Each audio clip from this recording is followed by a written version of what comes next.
आपको कि साहब शेरपुर के तो तीनों सीटें इंशाअल्लाह मजबूत जीत रही है।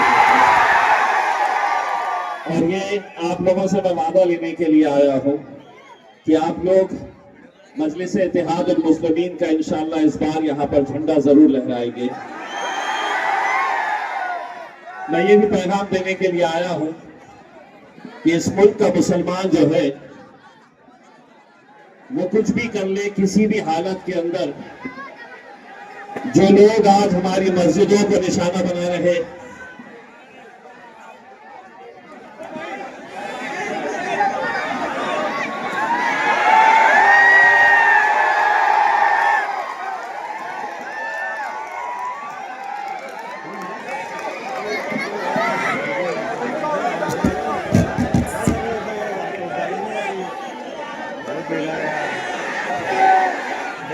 चलिए नोकिया साहब थोड़ा पीछे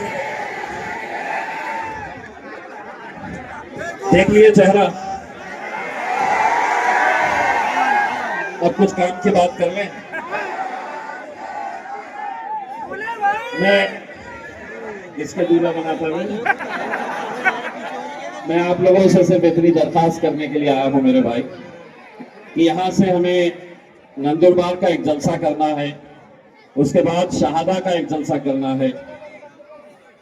और मुझे यकीन मानिए इस बात का जरा सा भी इल्म नहीं था, इस बात का अंदाजा ही नहीं था कि शेरपुर के अंदर भी इतने सारे नौजवान मजलिस से मोहब्बत करने वाले हैं। तो मैं आपको इतना तो यकीन दिलाकर जाऊंगा कि अगर आपने ये तीनों सीटें मजलिस के हक में अगर कामयाबी आप दिलाते हैं तो इंशाल्लाह ये तीनों का जश्न का जो प्रोग्राम रहेगा उसके अंदर असदुद्दीन अवैसी साहब को मैं जरूर लेकर आऊंगा, क्योंकि आज हम मजलिस की यहां पर नींव डालने के लिए आए हैं। यकीन मानिए शेरपुर के अंदर कितने नगर पालिका के अंदर टोटल उम्मीदवार कितने हैं? 32 हैं। 32 में से 3 हमारे और 29 किसके हैं पता नहीं है, लेकिन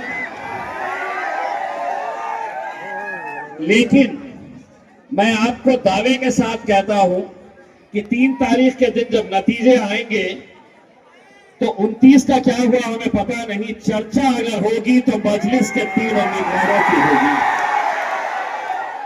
और ये होगी कि अब मजलिस धन्ना सेठों के घर में भी आ चुकी है।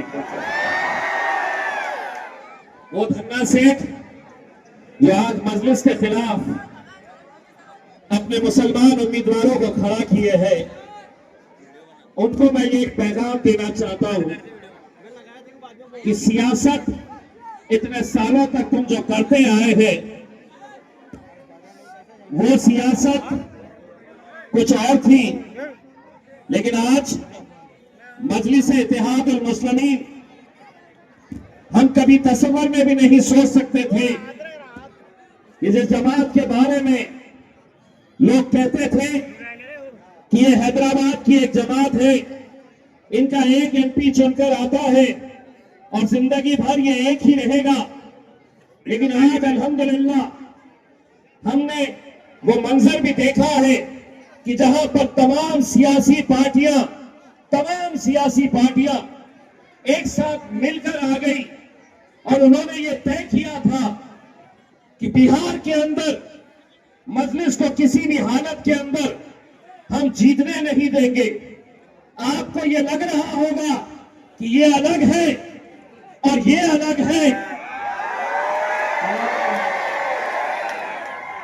मजलिस की जब बात आती है ना तो ये भी एक ही है और ये भी एक ही है। तुम कितने भी हाथ जोड़ लो अम्मा, इज्जत मोहब्बत हम सब चीज करेंगे, लेकिन जो लोग आज इस मुल्क के अंदर, मैं इन लोगों से ये पूछना चाहता हूं कि क्या तुम लोग उस शख्स को वोट देंगे जो गुस्ताख रसूल की तायीद करता है? क्या तुम लोग उस पार्टी को वोट देंगे जो आज हमारी मस्जिदों को निशाना बनाए हुए हैं,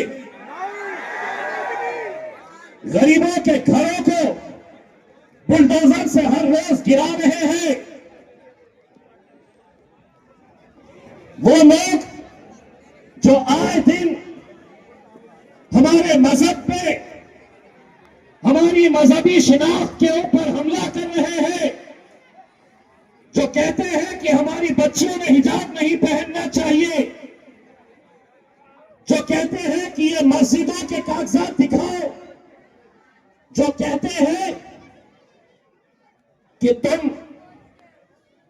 तुम्हारी हमें जरूरत ही नहीं है, लेकिन 5 साल के बाद जब वक्त आता है तो बड़े बड़े धन्ना सेठों को हाथ जोड़ना पड़ता है। मेरे भाई,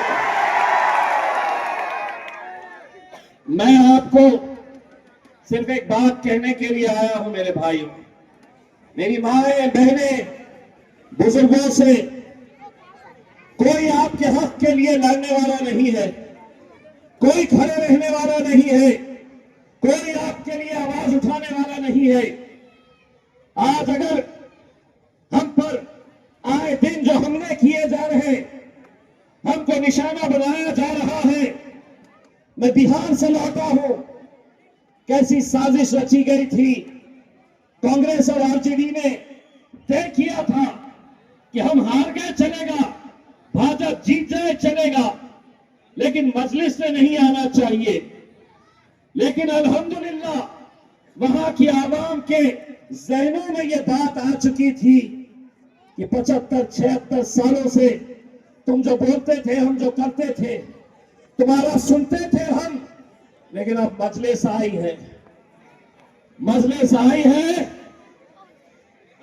मजलिस आई है, तो मजलिस बोलने वाली जमात है, गूंगे मुक्के बहरों की जमात नहीं है। इसीलिए धन्ना सेठ जी,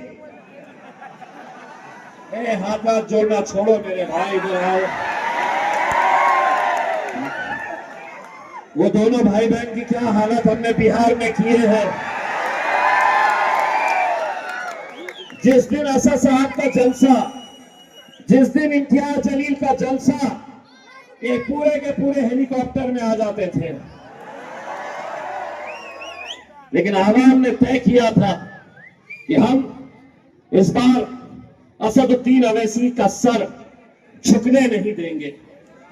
आवाम ने तय किया था कि हम इस बार मजलिस का इसलिए साथ देंगे कि कम से कम इस मुल्क के अंदर कोई तो हमारा अपना है जो हमारे बुरे वक्त में हमारे साथ खड़ा है। आप बहुत अच्छे हैं, आप बहुत अच्छे हैं, इतने अच्छे हैं, हमसे किनारा कर ले, हम बहुत बुरे हैं, लेकिन बुरे वक्त में हम ही काम आने वाले हैं, बुरे वक्त में हम ही खड़े रहने वाले हैं, हम ही लड़ने वाले हैं, हम ही बोलने वाले हैं। मेरे भाई, भूल जाओ, मुझे यकीन है धन्ना सेठ के पास इतना धन है कि इलेक्शन से पहले आएंगे पैसा लेके, सोचेंगे इनमें से कितनों को मैं खरीद सकता हूं, सोचेंगे कि मैं पैसे का जादू इन पर कैसा चला सकता हूं। सेठ जी एक बात सुन लो, ये वो कौम है जो अपना सर कटा देगी लेकिन गुस्ताख रसूल के साथ कभी खड़े नहीं रहेगी। ये वो कौम है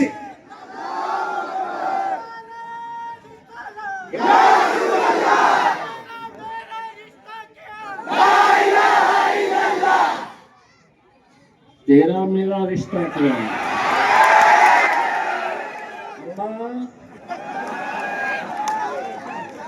आपका मेरा रिश्ता क्या? एक बात सुन लीजिएगा अम्मा, जिस दिन मजलिस अपनी उड़ान पे आएगी, ऊंचाई के ऊपर आएगी, वो दिन भी दूर नहीं है कि ये धन्ना सेठ हमारे पास आएंगे हाथ जोड़ कर कि भैया मुझे टिकट दे दो। और अल्लाह वो दिन दिखा सकता है मेरे भाई, आमीन बोलो। कुछ भी हो सकता है। मैं आज इन नौजवानों के बीच में जब एक बुजुर्ग शख्स को देख रहा हूं, जब ये मेरी माएं और बहनों को देख रहा हूं, 76 सालों से हमने क्या किया है। इलेक्शन जब भी आया है, हमें तोड़ने का, हमें बांटने का, हमें बिखेरने का काम किया गया है। मैं अभी 40 गांव में महज एक उम्मीदवार है, एक, जहां पर हमने मजलिस का एक कुरैशी भाई को हमारा वहां पर हमने खड़े, महज एक। लेकिन भाजपा ने वहां पर भी पैसा देकर इंडिपेंडेंट मुसलमान उम्मीदवारों को खड़ा किया है। आज बिहार के अंदर हम 5 सीटें नहीं, हम 9 सीटें जीतने वाले थे, 9 सीटें। लेकिन अगर आप पूरे आंकड़े देखें तो किसी उम्मीदवार ने 500 वोट लिया, किसी ने 1000, किसी ने 1200 लिया।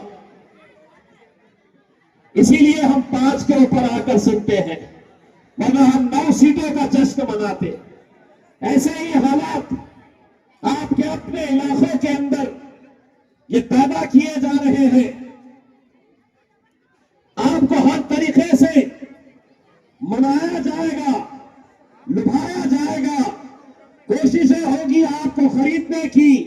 लेकिन मुझे इनके चेहरों को देखकर मैं कह सकता हूं कि कुत्ते और बिल्ली बाजार में खरीदे जा सकते हैं, शेर के बच्चे।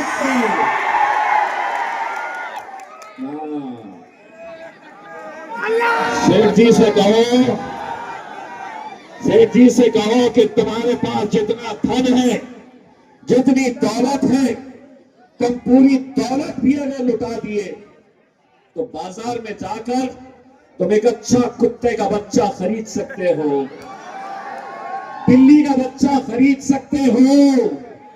शेर के बच्चे बाजारों में नहीं बिकते हैं। इसीलिए ना किसी के दबाव में आओ, ना किसी का डर, ना किसी का खौफ।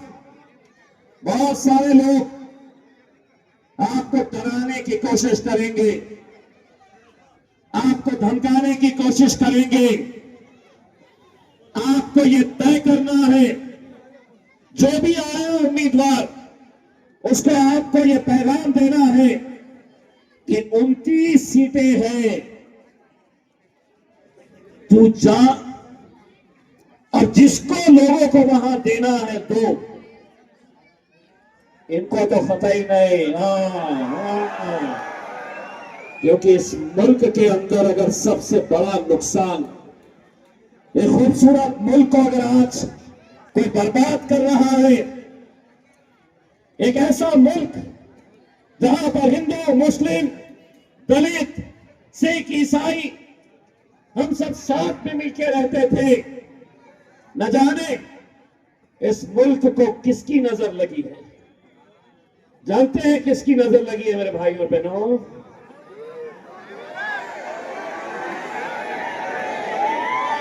भाई और बहनों, तुम्हें ये बहुत हर हथकंडा अपनाएंगे, हर हथकंडा अपनाएंगे, सारी साजिशें, सारे खेल खेले जाएंगे कि कैसे तुम्हें रोका जाए। क्योंकि इनको आज के दिन तो समझ में आ जाएगा कि अब शिरपुर की आवाम, ये 3 महल्ले, ये 3 उम्मीदवार, ये 3 कैंडिडेट को छोड़कर अब इलेक्शन होने वाला है। 3 का फैसला आज हो चुका है मेरे भाई। कहां है 3? आप पत्रकार हैं, ये पत्रकार है। कभी मैं भी पत्रकार हुआ करता था। यानी कि इनको देख लो और इनको समझ जाओ कि आने वाले वक्त के अंदर ये खासदार का भी इलेक्शन लड़ सकते हैं। आप दूसरे, अवैस भाई हमारे, तीसरे कहां है? साबिर भाई, आपकी वालदा खड़ी, वालदा से कहिएगा कि हमारे लिए भी दुआ करें।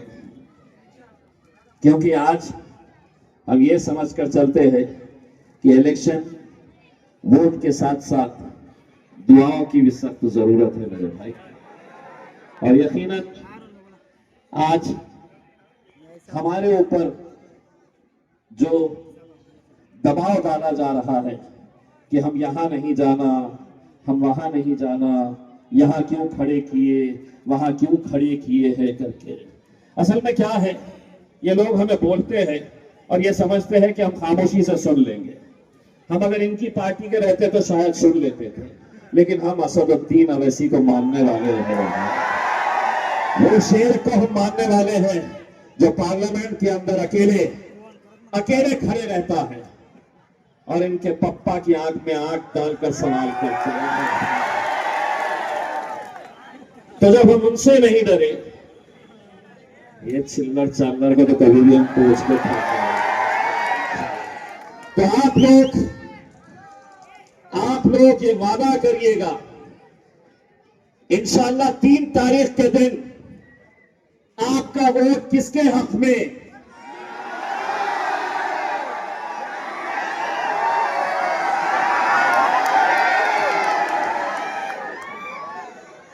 तू क्यों नहीं उड़ा रहे टोपी वाले हो? मेरे भाई, वक्त और हालात को देखते हुए अगर हम अपनी आज क़यादत नहीं खड़े करें, आने वाला वक्त कैसा होने वाला है आप इसका अंदाजा भी नहीं लगा सकते हैं। आज जिस तरीके से हमारे नौजवानों को निशाना बनाया जा रहा है, मैं आप लोगों से हाथ जोड़कर ये गुजारिश कर रहा हूं, 3 तारीख के दिन जब नतीजे आए तो इम्तियाज जलील का सीना भी चौड़ा होना चाहिए कि मैं भी गया था शेरपुर अपने भाइयों से इल्तिजा करने के लिए, मैं भी गया था अपनी माएँ और बहनों से ये इल्तिजा करने के लिए कि इस बार आप मजलिस का झंडा जरूर लहराइएगा इंशाअल्लाह। हमें खुशी तो इस बात की होगी जब 3 तारीख के दिन नतीजे आएंगे और मेरे तीनों में शेरवानी है कि नहीं है तो सिला लो,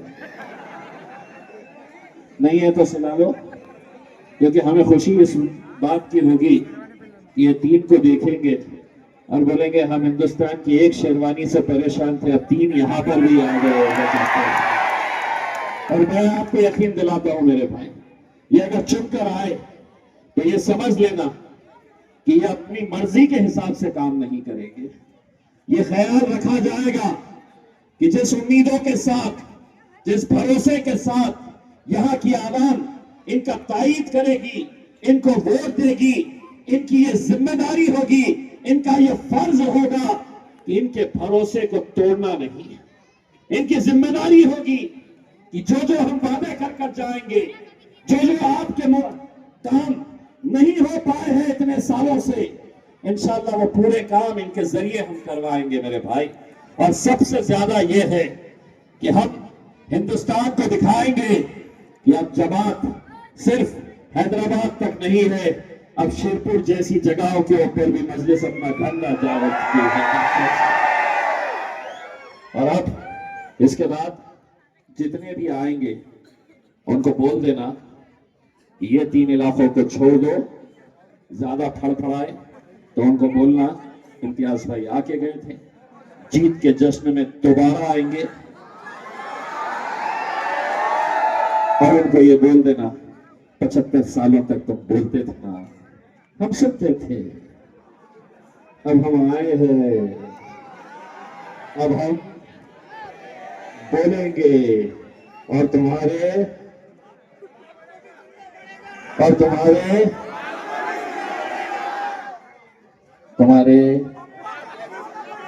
सुना ये क्या बोला, तुम्हारे, अबे सीधा बोलो, तुम्हारे बाप को भी सुनना पड़ेगा। बहुत हो चुका है, सियासत के सारे खेल हम इतने सालों तक देखते आए हैं, अब सियासी मैदान के अंदर इंशाअल्लाह हम आए हैं और 3 तारीख के दिन यहां पर मजलिस के झंडे लहराएंगे इंशाअल्लाह। तो मेरे साथ दोनों हाथ ऊंचा करके एक पैगाम दो, तेरा मेरा रिश्ता क्या पीछे वाले तो भाजपा ही नजर आ रहे हैं, या तो हाथ से माजूर है, उठा नहीं सकते।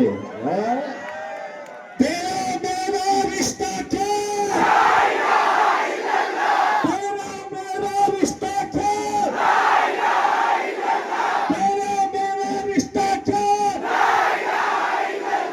इंशाअल्लाह 3 तारीख के दिन अल्लाह का करे। बहुत बहुत शुक्रिया।